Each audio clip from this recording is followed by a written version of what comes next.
My long years in public office experience has taught me never to go to war unprepared.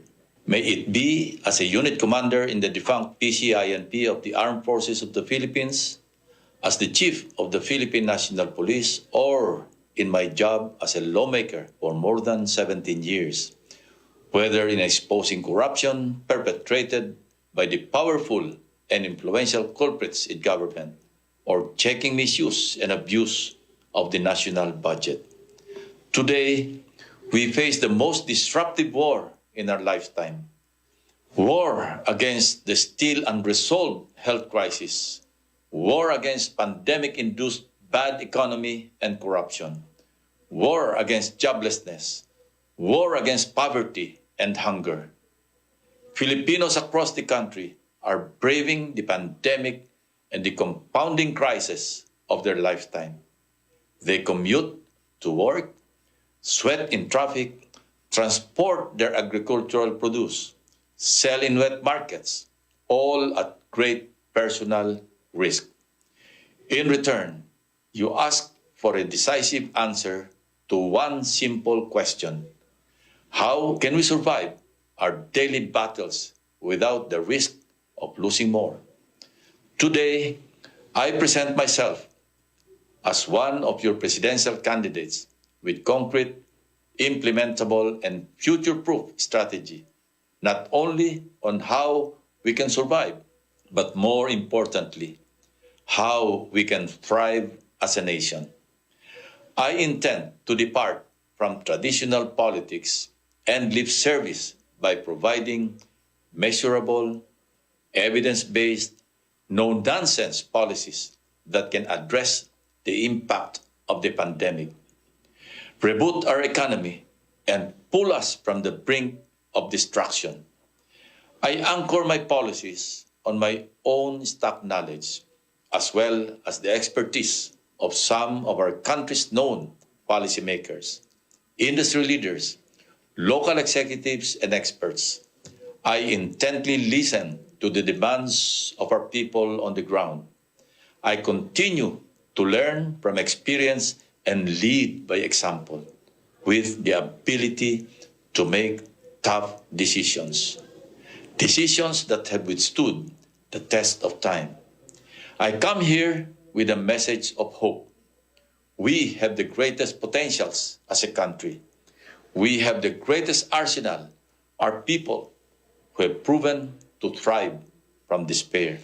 What we do not have is good governance, one that can restore our people's trust, one that can lead by example, one that empowers the values of KKK, kakayahan, katapatan, at katapangan. Before we begin the discourse, I wish to pose a question to each one of you. In any war where the stakes are high and the probability of success is tough, who would you rather turn to? Someone who is job-ready, war-proven, with a good leadership track record, and tried and tested honesty and integrity, or one who has lesser job experience and who would probably spend a quarter of the presidential term still learning the ropes of making political accommodations? By the end of this debate, I hope that you will land a good answer, one that can very much set a reasonable chance of winning as a country and people. Thank you and good luck to all of us.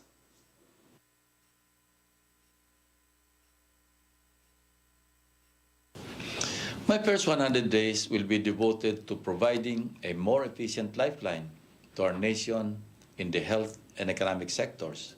There is no debate that our people must get back to work, but there must be sheer guarantee that the government has a future-proof strategy, one that will insulate our people from the vulnerabilities of sudden outbreaks. Hence, in my first 100 days, I will ensure that we will fully fund our existing gaps that will lead to the full implementation of the Universal Healthcare Act to provide not just free vaccines to all Filipinos, but also free testing and treatment backed by data-driven contact tracing that will enable us to stop all lockdowns. This early, we must harness and prepare our resources for the accessibility and affordability to newly developed COVID-19 pills such as molnupiravir and other antiviral drugs that are scientifically proven to be effective against the coronavirus. We will do these efforts in partnership with our local executives and the private sector. My first 100 days in office will also lay the foundation for a clean government to ensure our people that leadership by example will set the tone of my administration. I will lead the way by signing a waiver of my rights under the bank secrecy law and encourage all the members of the cabinet, down to the rank and file, to do the same. This will happen on my first day in office, not in the first 100 days. This will signal our commitment to restoring the trust of our people in their public officials.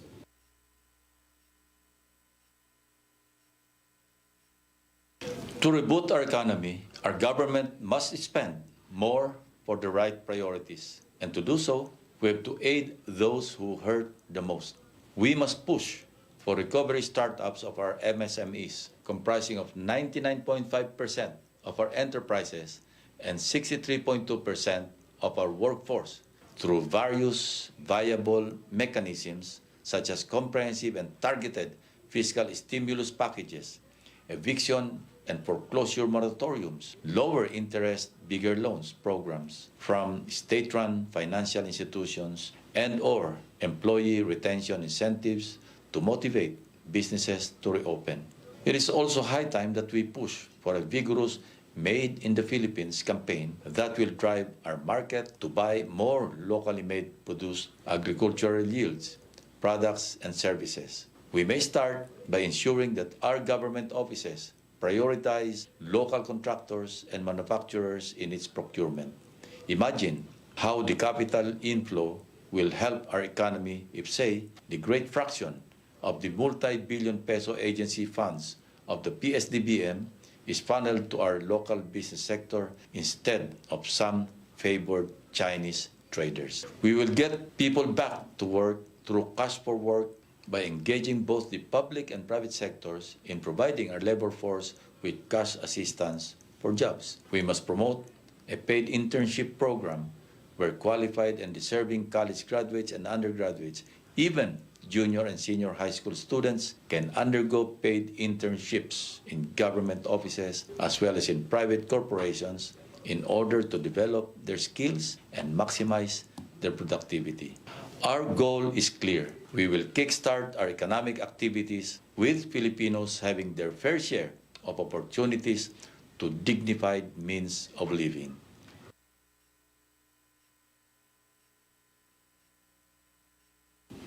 Spending on infrastructure provides the best value for government's money. However, if we are to hit the biggest bang for the buck, we must not only invest in build, which as of the second quarter of this year has only completed 11 out of 119 flagship projects. We must see tangible gains to actually ease traffic, reduce transport costs, and connect people. Hence, I will sustain and continue infra spending for the priority projects by realistically setting targets which are time-bound and implementable. These include key projects on transport systems for our food supply chain, inter-island connectivity, regional food terminals, and health facilities. Itigil na natin ang pagbubungkal ng maayos pang mga kalsada. Imagine, in the last 5 years alone, we spent a total of 78 billion pesos for preventive maintenance of roads, which are mostly contractor-driven, not based on need. We will start building climate-resilient infrastructure. Integrity in our infrastructure spending must be built on transparency and accountability. I will institute a geotagging system to provide an open data visualization platform containing all public infrastructure projects. Lahat ng proyekto, kahit ghost projects pa, makikita ng publiko. We will impose zero tolerance to erring contractors and their benefactors. In response to the irritating bureaucratic delays, we will embark on monumental digitalization and interoperability of all government processes. Now, for the follow-up question, I will guarantee the full implementation of the National Broadband Program as one of the priority projects that will allow connectivity across the country.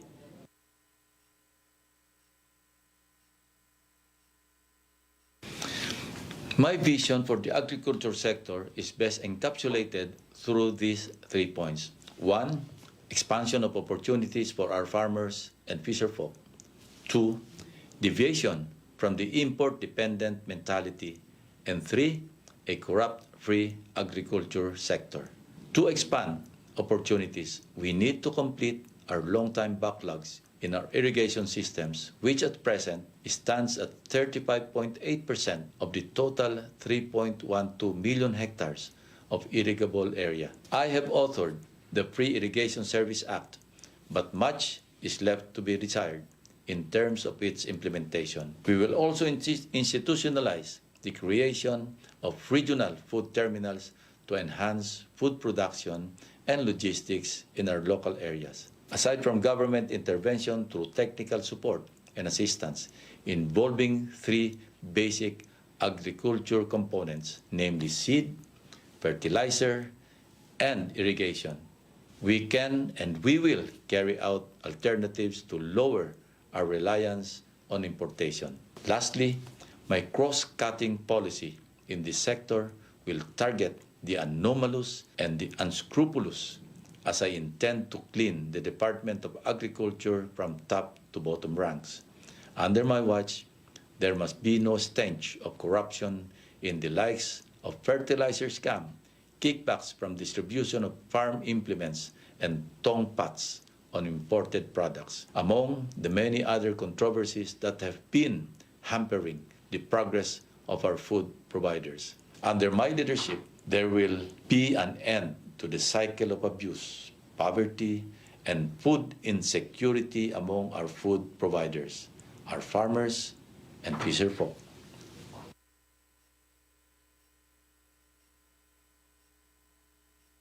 The government has to infuse money on the economic engine to keep the wheels rolling until such time when the people are ready and confident enough to step in the economic wagon. But the government must spend on the right priorities. Top of my economic agenda is the outpouring of support to our business sector to attract capital inflow in the country. We have to do away with over-regulation beyond our competition policy and ensure that economic reforms such as the Retail Trade Act will make us globally competitive. We also commit to property valuation and assessment reform, ease of paying our taxes, and promotion of digital payments, among others, which will lay the groundwork to reboot our economy. Most importantly, we invest in our human capital. Our social welfare program should drive our people back to work, not subsist on dole-outs all their lives, and be able partners for revving up our economic activities. My end in view is future-proof strategy for economic recovery, stringent accountability measures to protect our public coffers, and Filipinos working together, doing our fair share, not only to survive, but to thrive as a nation.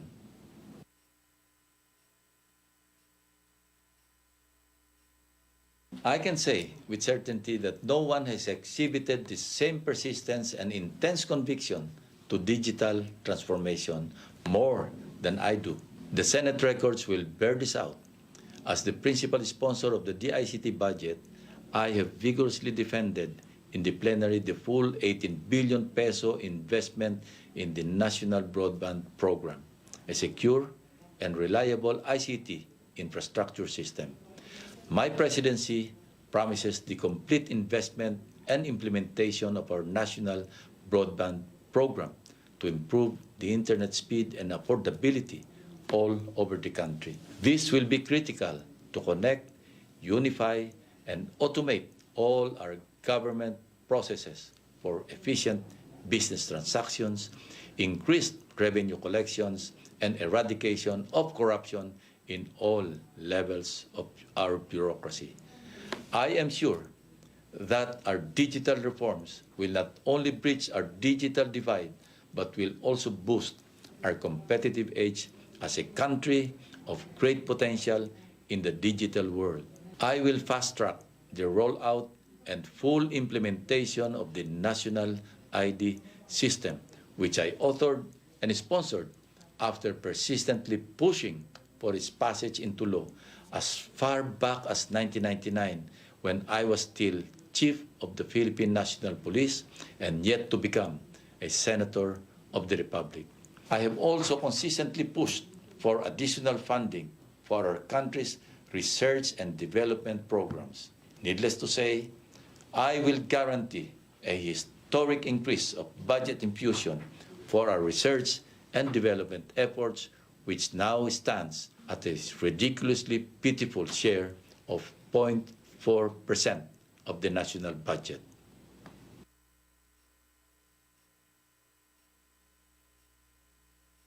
With the growing gaps in the Philippine education, I believe that the primary reform to our curriculum should start from the basics, our fundamental foundations. First, good manners, right conduct, family and citizen responsibilities. Second, digital literacy and navigating a world full of misinformation and distraction. Third, financial literacy. And finally, gender development and women empowerment. Studies show that 69% of young Filipinos stop their growth mindset. This is totally unacceptable. We can learn from the success of Malaysia's educational program in the 1970s, when then Prime Minister Mahathir Mohamad initiated scholarship programs for the youth, especially for Bumiputras in science and technology, education, sports, and management. This will better prepare our youth sector for leadership roles in business and government. In the same way, we will implement a sustainable employment deal. The employment deal means an uninterrupted drive for skills matching with job opportunities. We must create a universal database of our pool of skilled and technical manpower suitable for employment at all sectors, for all levels of government and business enterprises. We should also capitalize on our able and talented youth sector, which has the potential to drive our economy. We must promote a paid internship program where the youth sector can undergo internships in government offices as well as in private corporations and businesses in order to maximize our productivity.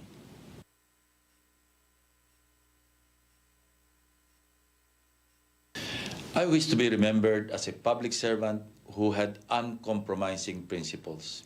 One, who can walk the talk and break away from the politics of entertainment, doublespeak, and lip service.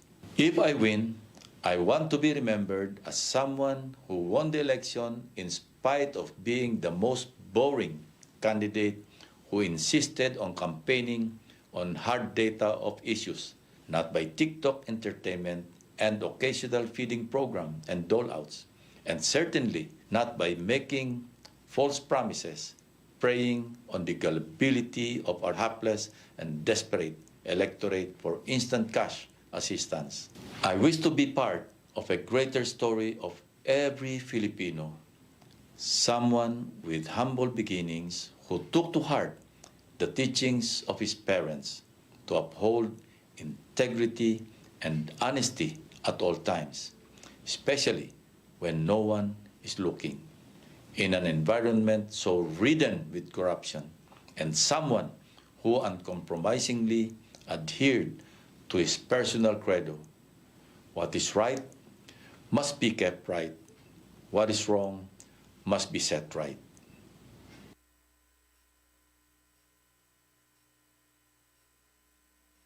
In my opening statement, I ask you to answer a question of who to choose between a war veteran of tested integrity and an apprentice. Between Senate President Vicente Soto III, my vice presidential candidate, and me are 83 years of government service experience, including 42 years of legislative work as senators of the Republic. Modestly speaking, we have long prepared ourselves for this battle. All we humbly ask is for our people to join us in this quest. Together, we must win the most destructive war of our lifetime. Together, we must win the war against the existing health crisis, war against pandemic-induced bad economy and corruption, war against the instability of peace and order, war against joblessness, war against poverty and hunger. Again, I thank you all for this opportunity. Mabuhay tayong lahat.